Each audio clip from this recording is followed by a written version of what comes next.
السلام عليكم ورحمة الله وبركاته، عاملين ايه؟ يا رب دايما بخير وفي احسن حال يا رب. الحر ده بقى عاوز حاجة حلوة كده سريعة وسهلة وترطب كده، ما تكونش تقيلة علينا واحنا بناكلها، وحاجة خفيفة كمان.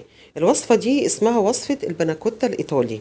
هي حلوى إيطالية معروفة في مصر بكيكة الأفاتار. أنا مش عارفة مين اللي سماها بصراحة المسمى ده، لكن هي أصلا وصفة إيطالية اسمها البناكوتا ولها أشكال كتيرة جدا. حبيت النهاردة أقدمها بالشكل دوت، وطعمها هيكون رائع ومفيدة طبعا للكبار والأطفال وكل حاجة. حتى اللي هو الأبيض ده أحلى من المهلبية. جميلة ميكس اللي هو الطعم مع بعض ده كله، هيديك ميكس حلو جدا وسريعة وسهلة. يلا بينا نشوف الوصفة. هنبدأ بسم الله، وهقول لكم اللي احنا بنحتاجه مع بعض واحدة واحدة. انا عندي جيلي، جبت جيلي مانجا وجيلي فراولة. زي ما انت عاوزة تزودي انواع تانية او نكهات تانية انت حر، بس انا بدأت بصراحة عشان اقول بأبسط حاجة هنعملها وحجمها يبقى حلو وكل حاجة. طبعا هنا انا استخدمت الجيلي، عملت اللي هو مكتوب على الكيس بالظبط ان انا بحط مية سخنة. المقدار اللي هم قالوا عليه انا قللت المية بتاعته شوية عشان انا عاوزاها تكون متماسكة. بعد المية السخنة بشوية حطيت مية متلجة، وهقول لكم برضو ده اللي مكتوب على العلبة، لكن هقول لكم انا عملت ايه بقى في اللي هو الجيلي بتاع المانجا، ولقيته مفيش اختلاف خالص.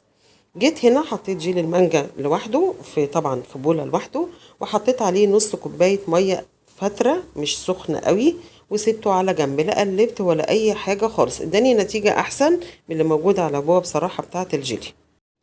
في بولة تانية صغيرة حطيت معلقتين جيلاتين من عند العطار سايب، ما فيهوش اي حاجة خالص، وحطيت عليه حوالي ربع كوباية مية فترة. بس بصوا هنا كانت سخنة بسيط فبدأت تكلكع معايا، عشان كده افضل اقلب فيه، بس ما تقلقوش هي في الاخر هتتصفى يعني. في اي علبة متوفرة عندك، انا حاطة دي علبة عادية بتاعة المطبخ، وفي التانية حطيت اللي هي العلب الجاهزة اللي بنشتريها الجاهزة دي. بس لازم وانتي بتحطي الجيلي فيها لازم تصفيه، عشان يكون في باقي جيلاتين ولا حاجة مكلكع فيجي في المصفى، عشان ما يبقاش يعني مضايقك وانتي بتاكلي كده.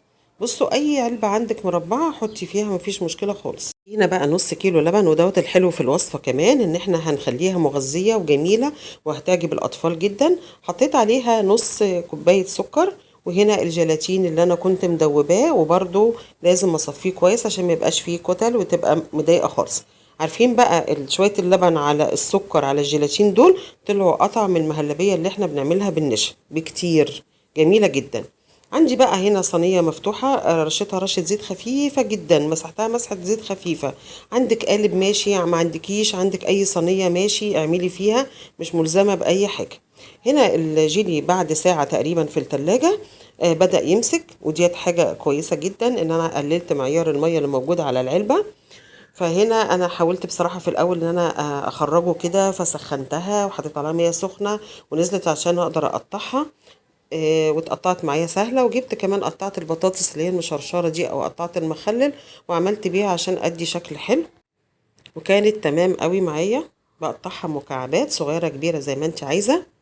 لكن جيت بقى في المانجا قلت ليه نعمل خطوات كتيرة ونعمل افتكاسات كتيرة ونعمل يعني خطوات كتير، مقطعها بالسكينة في قلب العلبة اللي هي فيها وخلاص، وطلعت نفس النتيجة مفيش اي مشكلة خالص. في الصينية في القالب في الحاجة اللي عندك ودهنتها دهنة زيت خفيفة، هبدأ أحط بقى مكعبات الجيلي. حطيت مكعبات من الحمراء على المكعبات من الصفراء عشان تدي شكل في النهاية يكون حلو الاتنين مع بعض، الميكس مع بعضه. انا بس هنا وانا بحطها كده اقول لكم سريعا انا ليه دايما اقول لك الحاجه المتاحه عندك اعمليها. انا بشوف فيديوهات لناس حلوه جدا، بس يقول لك حطي في القالب دوت حطي كده. فانا بصراحه بقابل برضو ناس بيسالوني يعني هو انا لازم يكون عندي القالب كذا، لازم يكون عندي قالب مفتوح، لازم يكون عندي كذا عشان اعمل وصفه. ابدا خالص، اللي موجود عندك اعمليه. لو عندك صينيه صغيره اعملي فيها تبقى جميله جدا كمان وتطلع بالشكل الجميل. هنا بقى بصوا لما جيت احط ميكس اللبن على الجيلي، على الجيلاتين معلش، على السكر.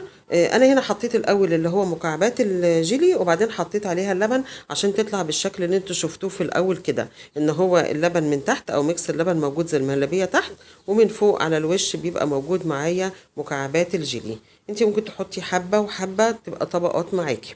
هنا بقى بعد ساعة برضو لما سبتها في التلاجة، شوفوا هي كانت فاصلة أصلا من الصينية، مش محتاجة حاجة عشان اديتها مسحة زيت خفيفة، لكن هنا برضو مشيت السكينة عشان أتأكد. لكن هي تمام، كانت كده كده هتفصل مفيش مشكلة خالص. هنقلبها بقى على اي حاجة عندك. شايفين محتاجتش اي حاجة؟ شايفين الجمال؟ طلعت سهلة جدا عشان مسحة الزيت يا جماعة. معلش مسحة الزيت دي مهمة جدا. شايفين هي حتى عمالة راحة جاية زي الجيلي كده، جميلة وشكلها جميل، والجو كان نار نار في اليوم ده، لكن هي متماسكة وحلوة ازاي ما شاء الله، طالعة جميلة جدا جدا.